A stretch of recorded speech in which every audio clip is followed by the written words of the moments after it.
Daang-daang pulis ipinakalat sa iba't ibang bahagi ng Kamaynilaan bilang pagtitiyak sa seguridad ngayong Rizal Day. At para sa detalye, nasa linya ng telepono si Fred Montesa. Fred, good morning. Good morning, Pia. Daang-daang pulis nga ang pinakalat sa buong Maynila, partikular na nga sa Luneta Park. Kaugnay nga ito ng 117 paggunita sa kamatayan na pambansang bayani na si Jose Rizal. Ayon sa Manila Police District, nasa mahigit 400 pulis ang ipinakalat upang mga siwa sa kaayusan sa mga pangunahing lugar na kinatatampukan ng mga aktibidad.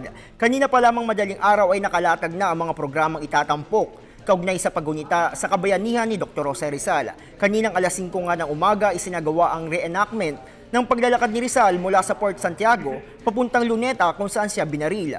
Ang pagpapakalat nga ng daang pulis ay hakbang ng PNP upang hindi na maulit ang Rizal Day bombing na naitala noong 2010 na kung saan marami ang nasawi at marami ring inosenteng biktima ang nasugatan. Babantayan din ng pulisya installation, oil depot, mga malls at iba pang matatang lugar sa Metro Manila.